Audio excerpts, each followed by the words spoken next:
Oh, I'm really excited about this interview. Again, this Neil Haley show and Neil Haley. And you talk about fanatics. There's probably one fanatic fan bigger than any fan, meaning that has really put it out there. And then the stories we have to find out about being a fan of this organization, which is the Raiders, that you have to be a warrior. And he talks about putting his war paint on. So I'm excited to welcome to the program Wayne Mabry, and he is the Violator. Wayne, thanks for stopping by the Neil Haley show.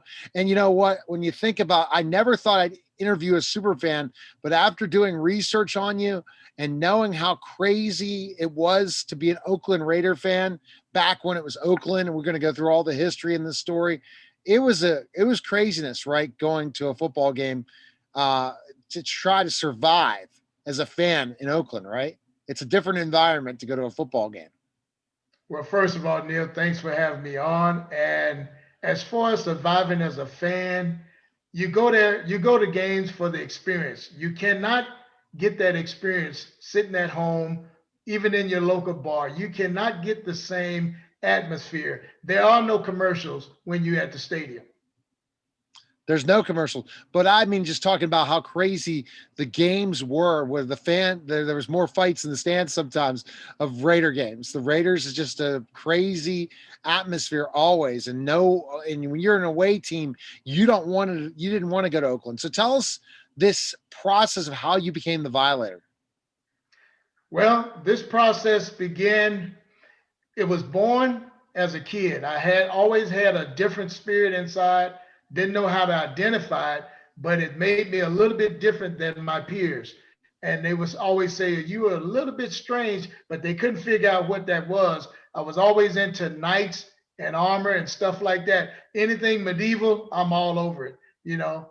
Uh, so anyway, 1991, I'm sitting in, well, standing in my section in the LA Coliseum around a bunch of other celebrities, and they didn't like getting loud and being obnoxious. So right away, I was in the wrong spot, and I knew it. But I'm right behind the bench. They can hear me.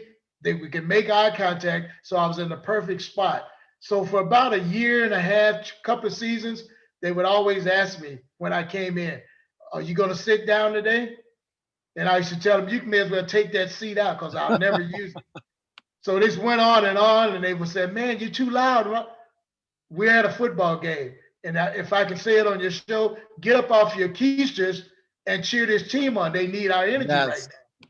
So the off season of 1990, me and a couple of friends, we had this Mad Max mentality. So we like, let's bring some of that into the Raider games. So that's how Violator was released.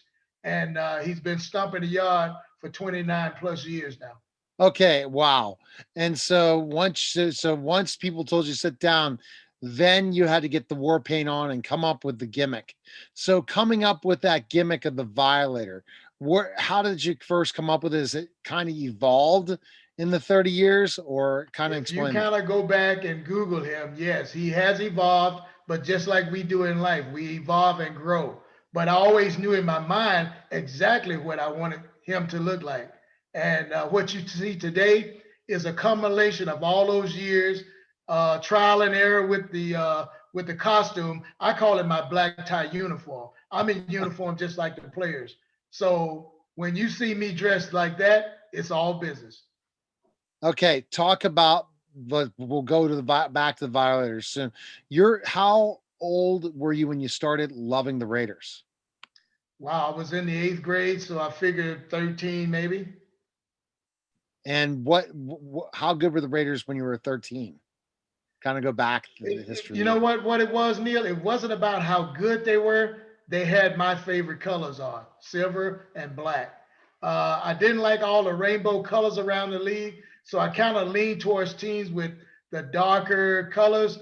Like I used to watch Dick Buckers and Sayers with Chicago, and but I ended up seeing these guys playing the Chiefs, and there was a big brawl on the field, and you know the cameras naturally zoom in on the action. So I'm looking. I saw the shield, but I didn't see the one-eyed pirate with the two swords. It was love at first sight. I'm like, Those guys are from California. I'm in Mississippi right now, mind you. Oh, That's really? Okay. Yeah, I was in Mississippi. So I decided as a kid, I don't care what it takes, that's where I'm going to go and live. So I can be as close to those guys as possible and go to a game and not just watch it on TV. So that was a childhood dream. So it took me from, I graduated high school in 74. I did 2 years at Jackson State where I met Walter Payton, Jackie Slater, Oh, wow. Robert Brazile, Ricky Young. And these guys ended up playing on Sundays. So that just further fueled that enthusiasm to get out here, to get to where these Raiders were, come hell or high water. So 1977, I made it to California via the Gong Show. And the rest is history, man. They moved to LA, and I used to walk to the Coliseum. I was that close, and it was like a dream come true. Violator probably never would have come out if it wasn't for those heckling home fans of ours. So that was in LA in 91, but you were a fan in Oakland as well. So let's kind of go back when you finally went out to California with as a Raider fan. You talk about some greatest memories. Except the immaculate reception, which as a Pittsburgh guy, and we're on in Pittsburgh, we don't want to talk about. But there was a lot with Kenny Stabler and just and Al Davis. Let's talk about Al Davis for a second. I mean, what an owner. And John Madden. You think at those people, and you're talking that age time, Violator wasn't born yet, but you were a Raider fan during that time period. So kind of as you're going to be the super fan, the one inducted in the Hall of Fame. We'll talk about more of that at the end of this episode as the story, but talk about why you bleed so much silver and black when it comes to Al Davis and John Madden. First of all, Ken Stabler and all the different things, and you're talking the 70s. Let me see if I can go through them in order. When you bring up Al Davis, right away, Maverick, he wasn't your Yes. average kind of cat, and he went against the grain. And I just love that because I was sort of that same mentality. You come to a coach, John Madden. We're still trying to replace that kind of emotion on the sideline, that Exactly. passion for the game, even as blown out as it is now with becoming entertainment and business. Back then, it was war, and all these fans that gathered on each Sunday came there to root on their gladiators, and that's the way I still look at the game today. You see, I start thinking about that. So you think about the Raiders at that time in the 70s, and then ultimately they had some down period. Yes. But then when they came back, they came back with Jim Plunkett as Tom Flores as the coach, and the Stickum year when they beat the Eagles. Now that's Raider football. When all of them had their Stickum on, and they were the outlaws, kind of like the only outlaws like the NBA with the Detroit Pistons. They were the bad boys of football, that team. And you were a huge fan then of them, right? Wouldn't you talk So about? so proud of them, Neil. Listen, look, I'm picturing the game as it unfolded. Here the Philadelphia Eagles, and they're the city of brotherly love, the tough guys. But here come these gladiators of mine carrying a big stick. Didn't have to say much because they let their hitting do the talking. And and we were the underdogs. I think Philly was the underdog in that game. Matter of fact, Even though you're a wild yes. card, the first wild card team to win the Super Yes, Bowl, isn't that right? I exactly. think Nine and so. seven. And but just the way that they took over that game, the interceptions, the dominance. If that didn't make you fall in love and want to marry him again, I don't know what would have. That defense just completely dominated Philly, which had a great squad now, mind you. But just wasn't their day. That dominating pressure, that nonstop, it didn't matter whether it was a first string or second string guy in there. They just wreaked havoc on every play that they tried to run. And I was just like, wow, dude. At that time, I still hadn't been to the Oakland Coliseum yet. And I never got a chance because they moved to LA right after that. Wow. So okay. So in the LA days, become the Violator. Now, the biggest memories, when were the Raiders the best? The Violator days. I don't, then we'll talk more about, still you had great teams, but we just talked about some unbelievable years. But as the Violator, I'm trying to remember. So the last time that the Raiders won the Super Bowl before the 90s was against the Redskins, Yes. right? And what year was that? Because you're the expert of this, Yes, right? that was a fan. Now this is a game where we were the underdogs going in, and it was like a quiet storm. You've got Coach Flores at the helm, and he was to me was like a quiet assassin. You know, he would kill you and just have a smile on his face while he did it, kind of like that guy on the patch on the helmet. But Yeah. this team was a well put together team. We had that grit. We had Lyle Alzado in he Oh had yeah. passed his prime, but he still had enough grit.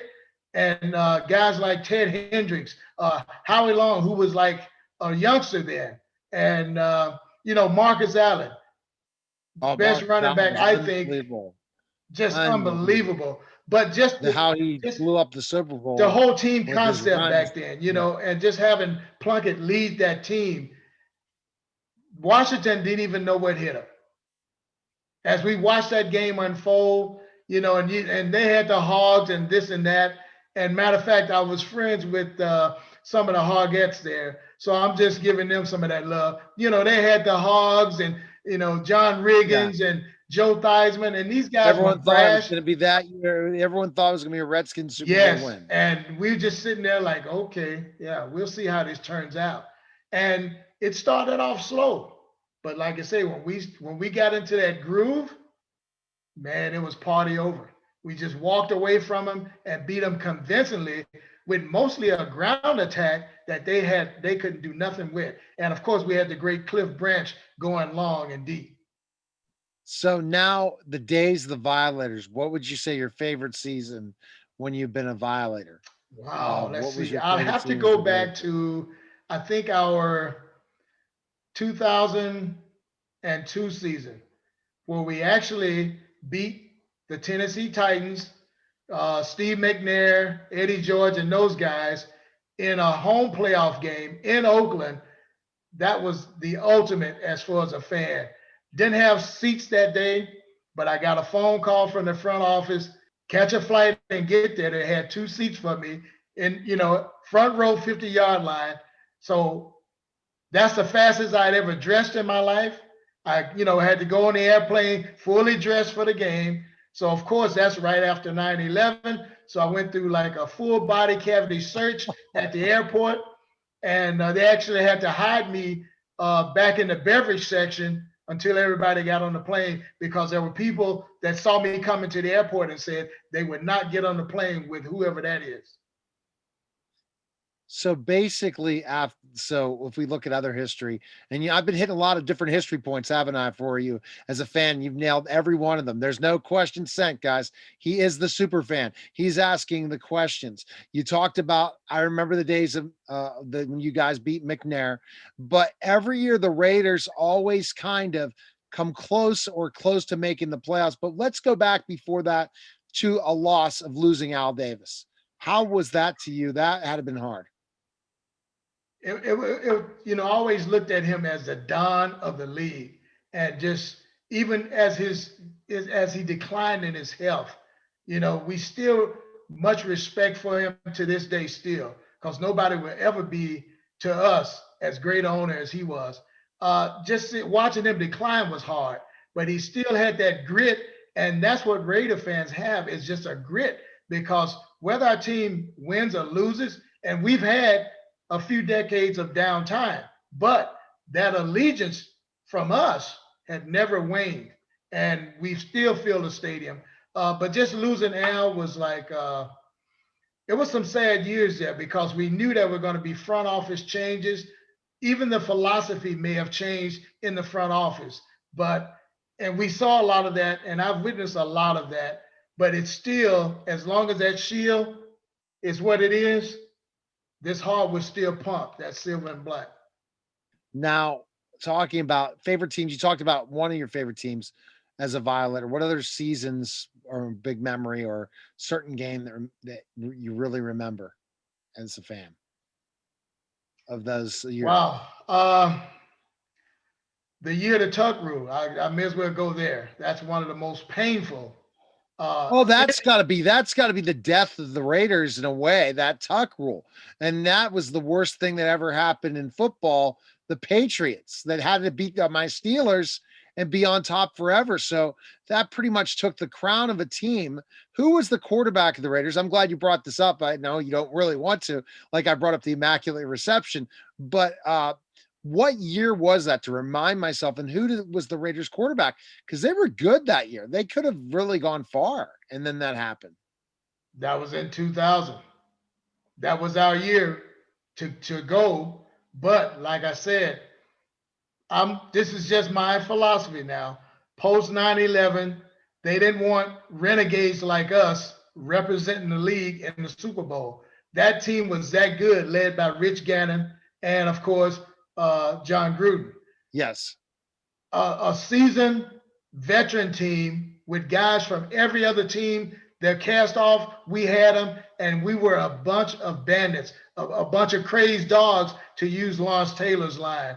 And they knew it.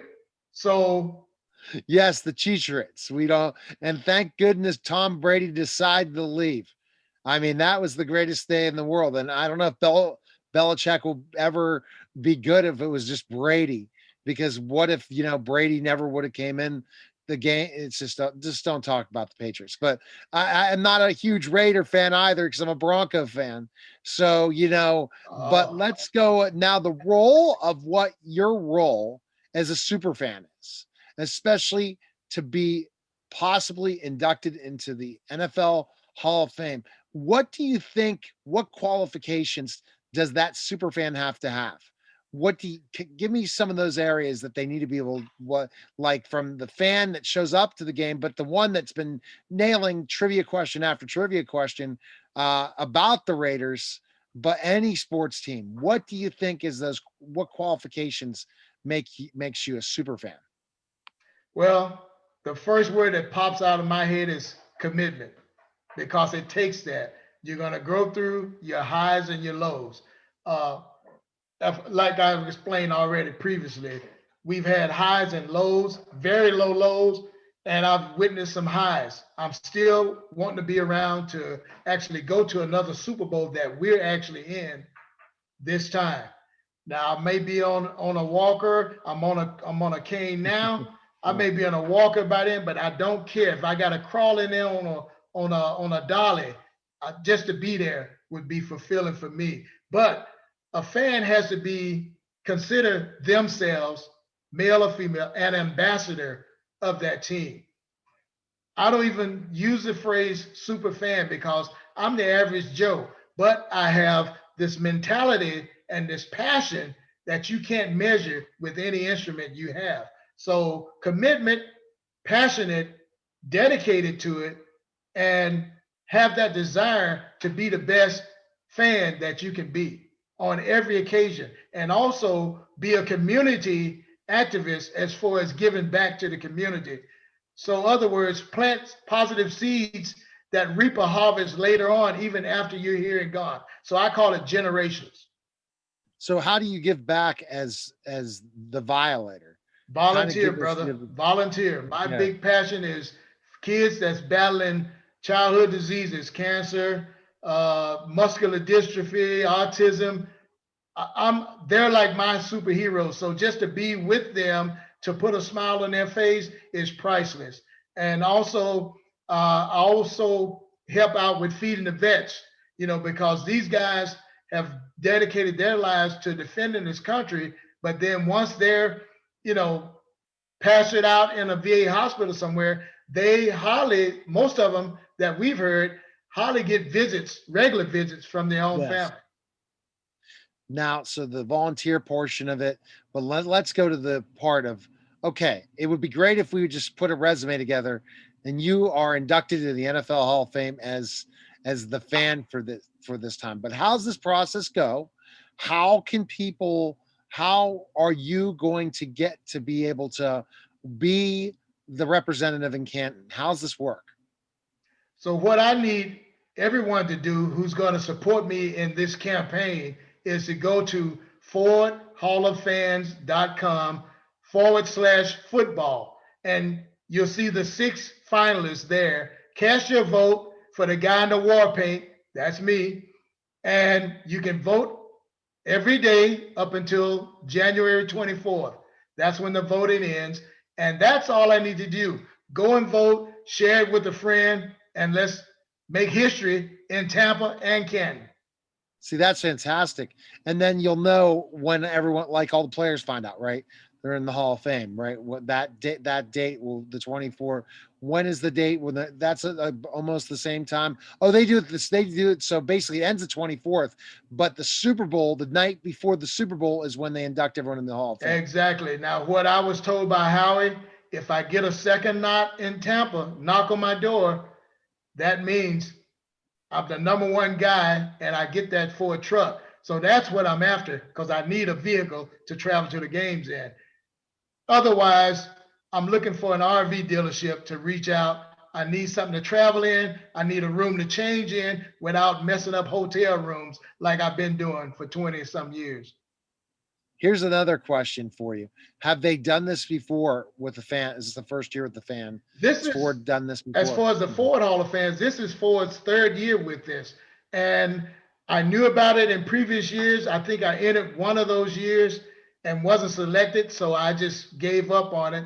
So I entered again this time and got some feedback and got some contact from them. So here's where I am now. I'm in one of the 6 finalists. So like I said, go to that website, fordhalloffans.com/football, and cast your vote for the Violator, the guy in the war paint, and I'll see you in Canton. That's great. And so they've done it a couple years. So once you get so you're inducted as a fan to Canton, then you end up in Canton, then, right? Correct? Absolutely. You'll have a display from what I hear of with some of my old gear or whatever. You'll know it's me anyway, because there's no other one that looks like me in the league. Do you know of who some of the ones that were inducted years before? What teams? Tampa Bay comes to mind. Friend of mine, Buck Nasty. Chicago, Bearman. I know him personally. That's about the only, as far back as I can go memory wise. So that would be year 1 and year 2. Well, awesome. I mean, it's such a great thing. What would you say to your Raider Nation right now? Because Raider Nation wants to vote, and everyone loves your story, and they need to go ahead and vote. Especially even if you don't like the Raiders, you gotta like the Violator, because that is a gimmick. I don't see any of these other guys looking like a superhero showing up to a game. That's for sure, and how creative he is, and how long. So, what should you tell the fans why they should vote for you? Well, listen, my brothers and sisters, I'm talking to you like family. You know what I represent. You know what I'm about. I will never change, haven't changed. So look, show them that love, show your voices, and just hit that button every day until the 24th. Let's make a difference. And you can get multiple votes and all those different things. And no one knows who's winning, right? They won't tell you, right? How many votes you have or stuff like that. You can't. No, it's completely. Oh gosh! So just keep vote, right? It's a crazy day. It's like you running for office, right? You're constantly on the phone saying, "Come on now, who else can I get their vote?" But you know what? That's the game plan, and I plan on executing the game plan to perfection on my end. That's all I can do. I leave it in God's hand, and hey, we'll make Raider Nation history. That's what we're after. And you have great social media sites as well. People can, and if you Google your name and Violator, it's coming up everywhere. You're all over Google. But on social media, people can follow you if they have questions about how you were the super fan and your story and stuff. Tell us your social media sites. People can check you out. Easiest way to get a hold of me on Twitter at Violator57. You'll see that pretty mug pop up. Instagram at Mabry Wayne, just my name in reverse. That ugly face will pop up again because it's all business. And Facebook, of course, Wayne Mabry 57. So check all of them out. The sites are there. The links are there. Go and vote. And I expect to see all of you in Canton. So here's the last question. Who do you want to win the Super Bowl with the Raiders not playing? To be honest, I really wouldn't care. It's Raider games. And Only if it's us. you probably root against the Chiefs, I'm sure. I probably would. And I would too, as I'm a Bronco fan. But I just super answers, all those different things. Everyone go vote again. Website. We're going to pop this out all on social media as well. The link with the teasers and also the video so that people can go right into the link. And then also, if you're listening on the radio, know just to go ahead to this website. Tell us again. Go to FordHallOfFans.com/football and use this. Just vote. That's all I need you to do is just vote. Thanks, Wayne. I appreciate your time. Appreciate it, Neil. Keep inspiring, brother. All right, you too. Bye-bye. You're listening to the Neil Haley Show. I'm watching the Neil Haley Show, and we'll be back in just a moment.